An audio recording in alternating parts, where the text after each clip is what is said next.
Olá, olá! Vamos para o vídeo 2 sobre Lacan e Lévi-Strauss. No vídeo 1 a gente fez uma introdução sobre o estruturalismo francês do Lacan e do Lévi-Strauss. Lembrando que o estruturalismo francês ele importava um método da linguística estrutural de Ferdinand de Saussure como base para pensar as ciências humanas.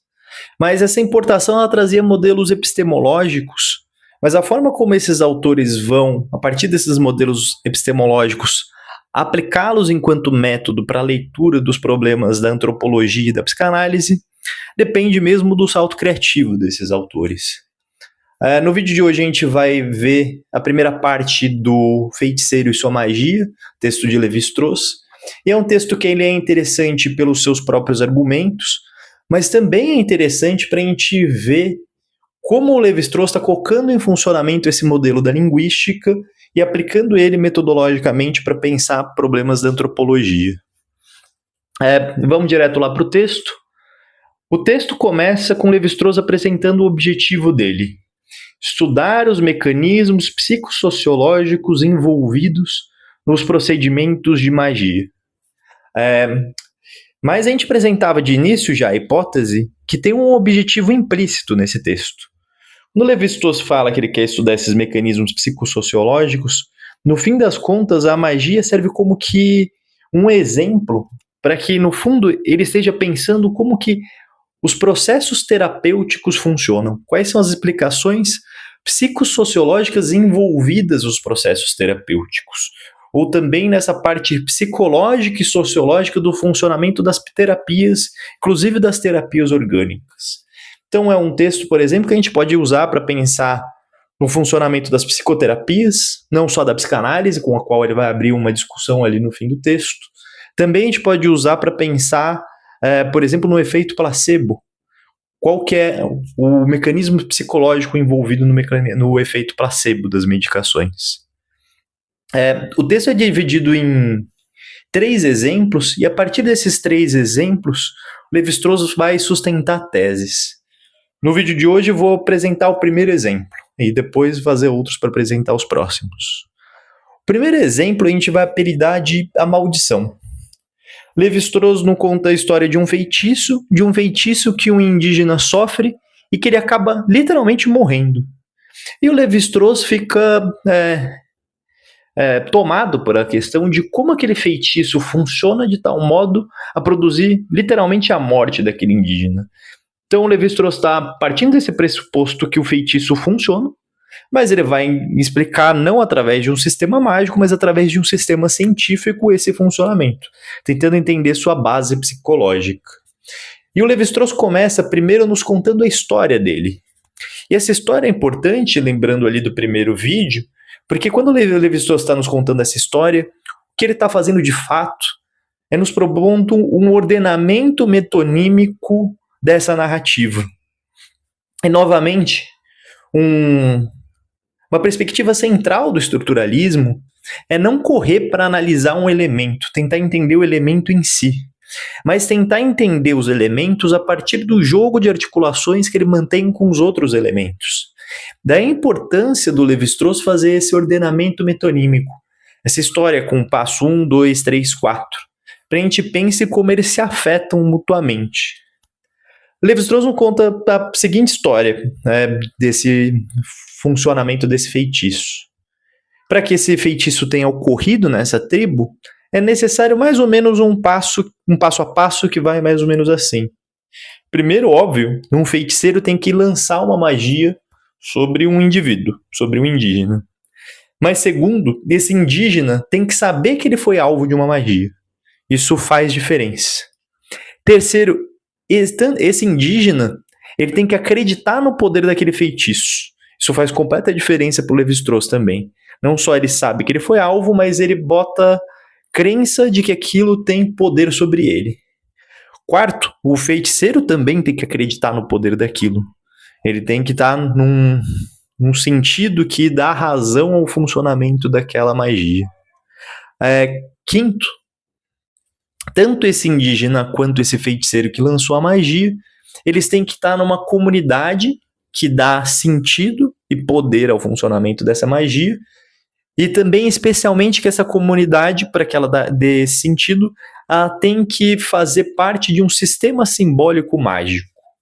Então, para o funcionamento da magia, tem o indivíduo que a recebe, tem um feiticeiro, mas também tem uma comunidade e um sistema de pensamento mágico que embasa esse funcionamento.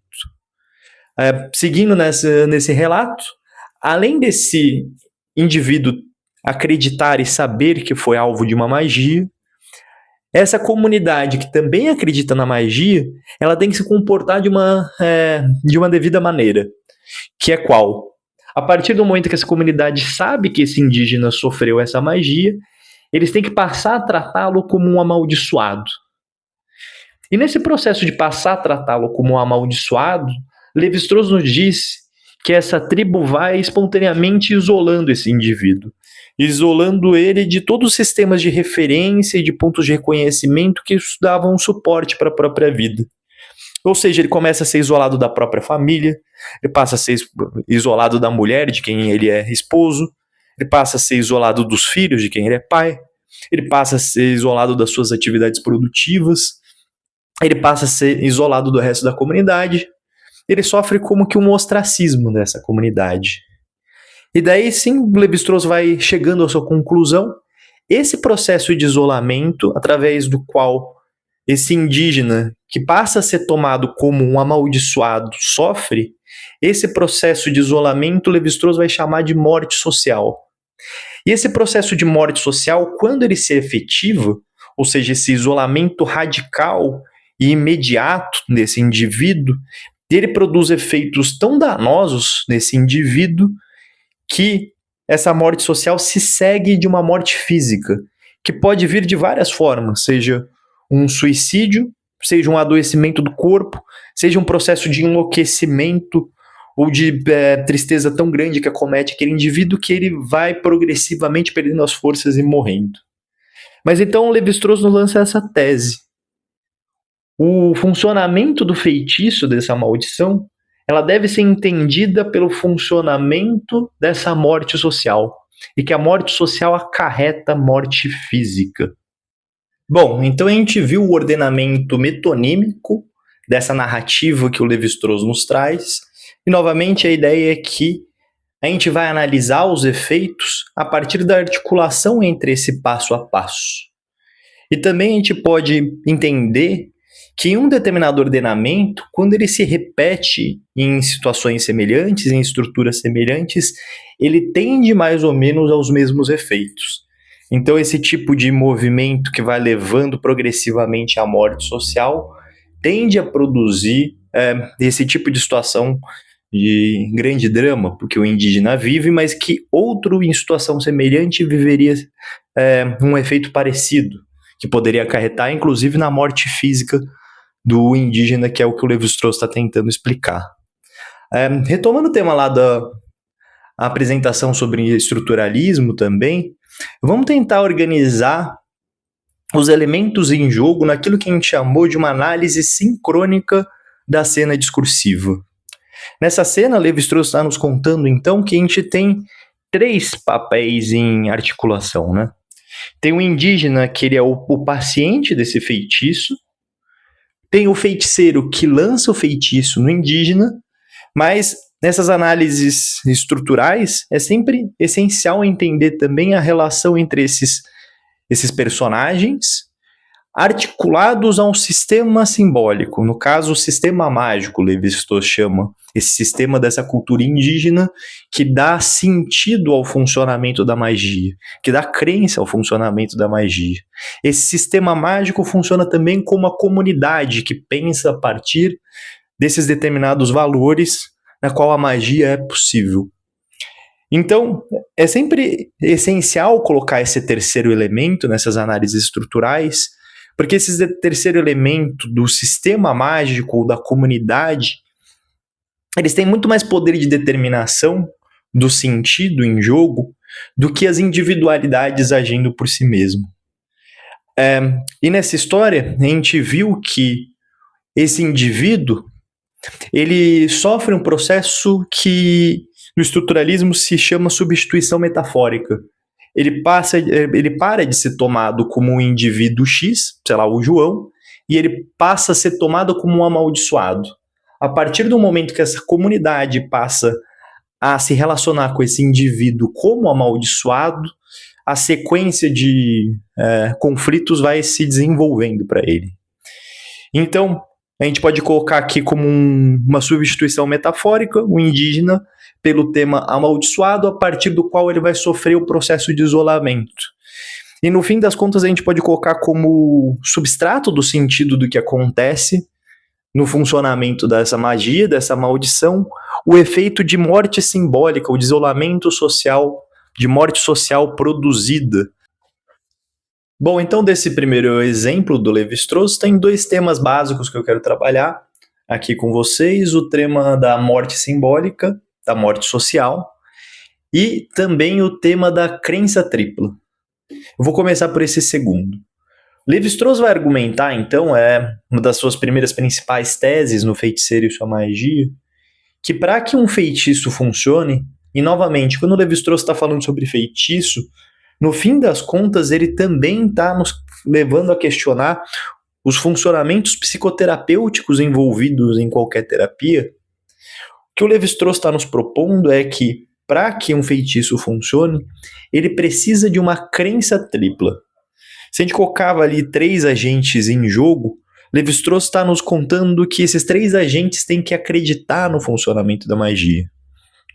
Ou seja, essa crença tripla implica que o indivíduo que é alvo dessa magia tem que acreditar na potência dessa magia e na capacidade do feiticeiro em lançá-la. O feiticeiro, que é o agente dessa magia, também tem que acreditar que ele tem capacidade de produzir essa magia e de que a magia que ele produz tem capacidade de produzir dano contra o outro. Mas, sobretudo, mais relevante nesse ordenamento do Lévi-Strauss é que é necessário que, para uma magia funcione, haja um sistema simbólico que organize o valor, as referências, o sentido dessa experiência, do funcionamento dessa magia, no caso. E haja também, junto com esse sistema simbólico, uma comunidade que haja a partir desse sistema simbólico, ou seja, que tome o funcionamento da magia como verdadeira. Aqui, quando o Lévi-Strauss está falando dessa crença tripla necessária para o funcionamento da magia, novamente, a gente pode estender isso, e essa é a base do texto, mas essa é a base do texto que o Lévi-Strauss só vai nos contar lá no fim do texto, quando ele começa a abrir discussão com a psicoterapia, como uma crença necessária para o funcionamento de qualquer terapia. Novamente, o Lévi-Strauss ele vai dialogar com a psicanálise, mas eu defendo que ele dialoga com a psicanálise por uma questão contextual. Mas ele poderia estar falando de qualquer psicoterapia, de qualquer terapia, no fundo. Ou seja, pensem nessa crença tripla como necessária para o funcionamento, por exemplo, da psicanálise, mas também como necessária para o funcionamento das terapias comportamentais, mas também necessária para o funcionamento do reiki, por que não? Ou da acupuntura, por que não? Também como necessária para o funcionamento daqueles tipos de cura, como efeito de processos religiosos, seja do catolicismo, mas também, de alguma medida, necessário para esse funcionamento psicológico envolvido, talvez até nas terapias orgânicas, como, por exemplo, se um médico completamente descaracterizado como médico, de um rapaz qualquer de chinelo e bermuda, desse uma folha que tivesse exatamente o mesmo princípio que uma dipirona, será que a pessoa que toma ela conseguiria dar razão e sentir o efeito de uma dipirona que não vem no seu invólucro, de um comprimido dado por um médico na posição de médico reconhecido socialmente e que partilha aquele método? Então, o que o Lévi-Strauss está nos chamando a atenção e que parece muito importante é a necessidade desses reconhecimentos triplos para o funcionamento de qualquer terapia. Então, não há funcionamento de uma psicanálise se não houver um paciente que acredita naquele método, se não houver um analista que acredita que aquele método tem potência e que aplicá-lo tem uma potência. Mas, sobretudo, não há funcionamento da psicanálise se não houver um sistema simbólico que dá a razão ao sentido da psicanálise, que dá um lugar social para as psicoterapias, um lugar social do psicanalista. E muito da potência da fala, da palavra de um psicanalista, portanto, provém desse lugar de um reconhecimento social. Reconhecimento social conquistado ao longo de mais de um século de história da psicanálise, conquistado especialmente numa saga um tanto heróica pelo Freud e pelos psicanalistas que a ele se seguiram, mas que participa todos os dias do contexto do cotidiano clínico, de um consultório, na formação do poder da palavra do psicanalista, mas novamente do psicanalista, mas também do terapeuta cognitivo-comportamental, também do acupunturista, também do médico, também do padre. O que Levi-Strauss está nos propondo aqui é que para que esses processos tenham seu funcionamento psicológico, sociológico explicado, eles sempre têm que depender dessa crença tripla, onde o sistema simbólico tem uma potência muito mais ampliada de determinação do valor do sentido daquela experiência. E é claro, essa função de reconhecimento social, ela não é dada para sempre, ela está sempre em disputa, o que também a gente vai ver que vai participar do sentido do texto do Levi-Strauss. Agora, vamos articular a questão dessa crença tripla que o Levi-Strauss trazia enquanto tese a um conceito psicanalítico para os psicanalistas ou para os interessados em psicanálise que vêm aqui para o canal. O conceito psicanalítico é o conceito de transferência, especialmente como a transformação que o conceito de transferência sofre na obra do Lacan, em referência à obra do Freud, tem uma interlocução clara com a forma como o Levi-Strauss está pensando esses processos de crença, ou esses processos de reconhecimento social que participam da função da terapia. Para começar, o conceito de transferência é um conceito complexo, mas em psicanálise freudiana, a gente poderia pensar na transferência como as fantasias inconscientes que se projetam para o analista, que participam do processo de tratamento, e nesse sentido a gente vai usar essa temática para pensar como Levi-Strauss está trabalhando a abreação lá no fim do texto, o feiticeiro e sua magia. Uma outra forma de pensar a transferência, que também faz parte aí do sentido da transferência freudiana, é pensar na relação que um analisante estabelece com seu analista. E como para o Freud essa relação estava na base do sucesso da terapia. Ela era necessária para o sucesso da terapia. O que o Lacan vai criticar em Freud, e que uma série de autores vão criticar em Freud também, é que a forma como o Freud vai abordar isso não é das melhores. O Freud vai pensar nessa relação do analisante com o analista por temas muito afetivos, que acabam sendo um tanto ingênuos, e nesses termos afetivos, a psicanálise acaba caindo inclusive numa espécie de exercício de poder nessa relação transferencial, por ter manejado mal esse conceito. Então, como que o Freud está pensando isso mais ou menos? As pacientes que me admiram, que reconhecem a minha palavra, reconhecem valor na minha palavra, que não entram em contestação muito direta à minha pessoa, mas tentam absorver aquilo que eu estou trazendo enquanto conteúdo para elas, esse tipo de paciente tende a ter uma melhora no processo terapêutico. Ao passo que se um paciente entra em conflito muito direto com a imagem ou a pessoa do analista, passa a resistir à pessoa do analista, isso pode tender a terapia descambar. Muitos autores vão criticar Freud nessa perspectiva, porque parece que criam Freud muito resistente àqueles que resistem às próprias opiniões dele. Como se o Freud dissesse: quem concordar comigo está certo, quem discordar de mim está errado. E Popper, por exemplo, vai pontuar nisso uma quebra de cientificidade na psicanálise, porque um índice de rigorosidade nas ciências é inclusive a possibilidade do falseamento dela. Então é como se o Freud recusasse falseamento à sua teoria e, nesse sentido, recusasse cientificidade à sua teoria, nessa forma como ele está pensando transferência, que é muito por esse aspecto afetivo. Se a pessoa está concordando comigo, se a pessoa me admira, se a pessoa recebe aquilo que eu estou tentando dizer para ela, bom. Se a pessoa entra em resistência frente à minha figura, mal. Lacan vai dizer que isso poderia ter sido pensado melhor por outros termos. É como que foi a via de acesso para se pensar a problemática da transferência, mas ela seria muito mais melhor pensada fora do campo afetivo, indo para o campo do saber. E esse campo do saber está muito próximo desse campo do reconhecimento ou da crença que o Lévi-Strauss está pensando. Então, como que Lacan vai pensar o funcionamento básico da transferência? Pela dimensão do saber. Para que uma relação terapêutica possa ter sucesso, é necessário que o analisante ele projete saber ao analista e ao ambiente de análise. E, novamente, isso serve talvez para a psicanálise, mas para qualquer outra terapia. Se um analisante, se um paciente não projeta poder, aquilo, ele não vai naquele espaço procurar aquele tipo de transformação, de tratamento.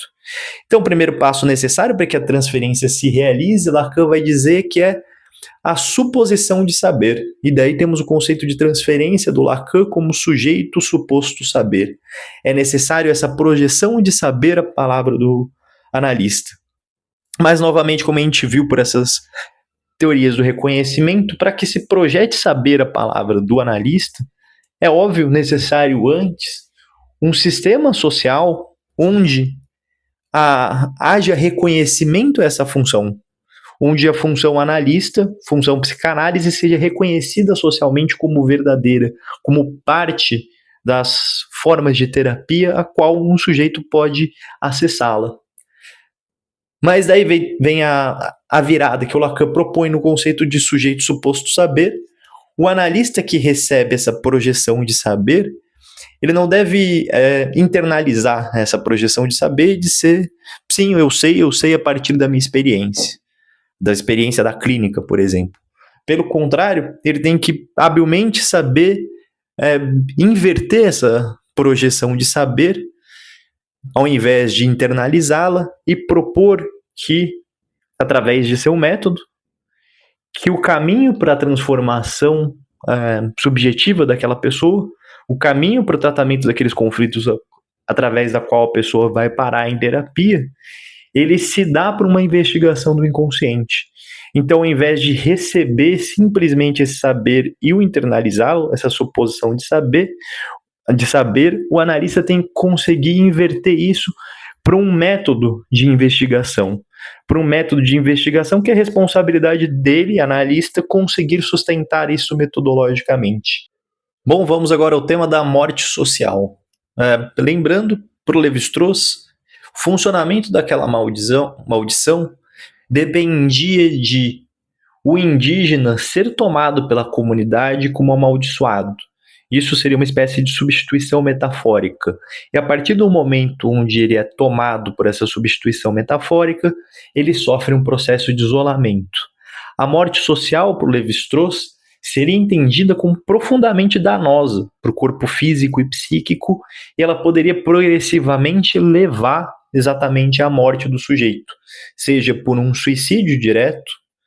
Daí a gente pode pensar o conceito de passagem ao ato na psicanálise, por exemplo, que vai pensar nas tentativas de suicídio abruptas, seja por um processo de enlouquecimento e os danos que ele pode causar, e daí a gente pode pensar o conceito de psicose na psicanálise, como a gente vai pensar no exemplo a seguir, seja pensar num processo onde a morte social vai produzindo um dano tão grande que leva à morte física, por algum tipo de adoecimento físico que ele é secundário, ele é feito dessa morte social.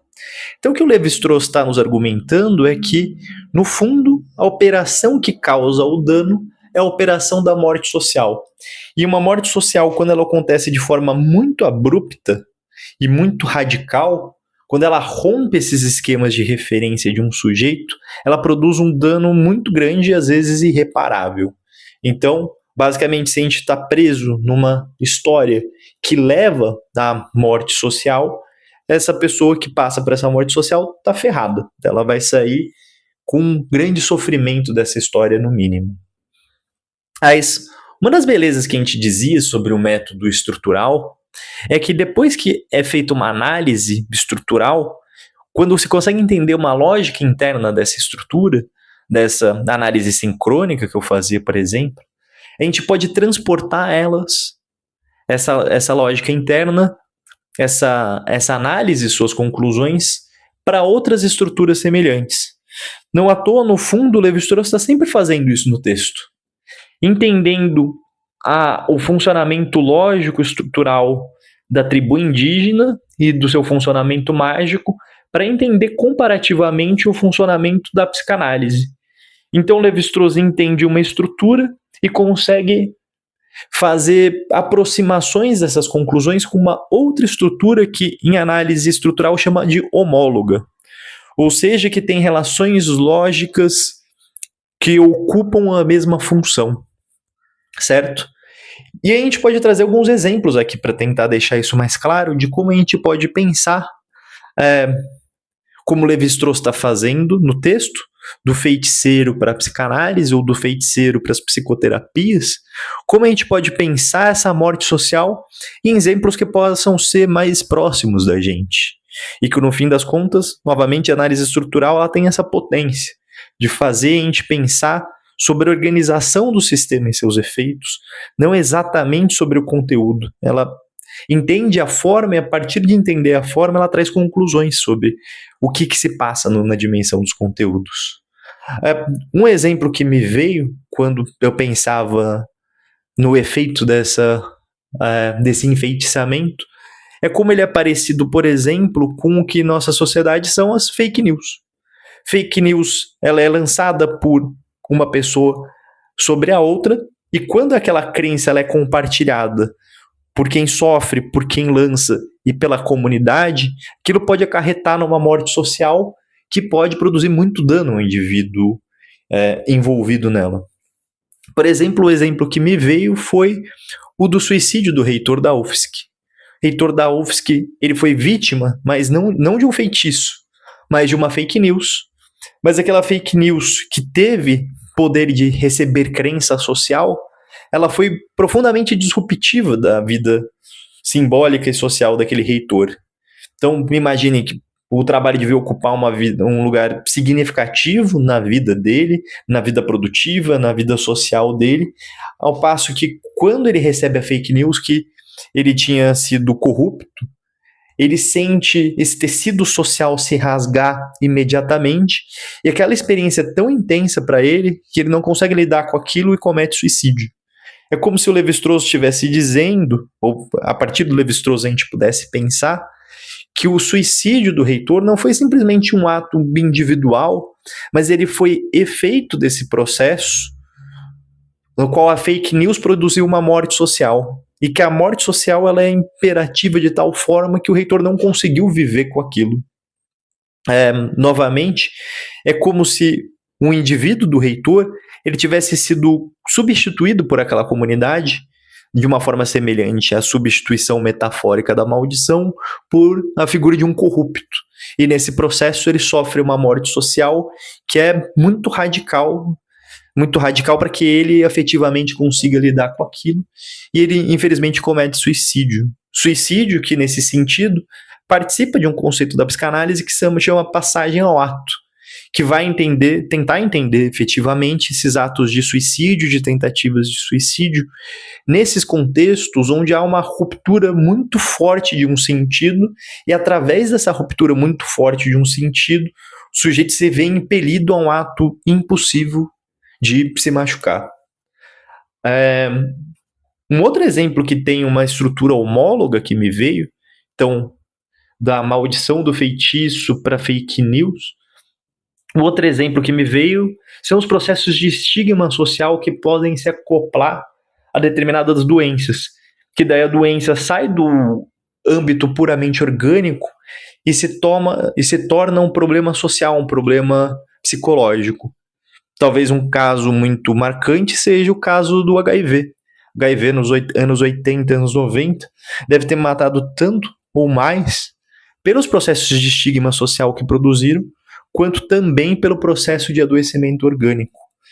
Porque nesses processos de estigma social, aquele que recebia a marca da doença era socialmente reconhecido e excluído da comunidade em processos de preconceito, e nesses atos de exclusão, aquele sujeito tinha que lidar com esse processo de isolamento radical na sociedade, e daí a dificuldade de lidar subjetivamente com aquilo. Não necessariamente esses processos de morte social eles precisam implicar numa morte verdadeira do corpo físico, por suicídio, por enlouquecimento, por morte física, mas eles são sempre processos muito danosos, que muitas vezes conseguem ser revertido quando o sujeito consegue se reencontrar comunitariamente de outra forma. Por exemplo, com outras pessoas que estão em posição de exclusão, que conseguem se reorientar como grupos marginalizados e reconstituir uma organização de valor para si mesmos, para os seus próprios membros.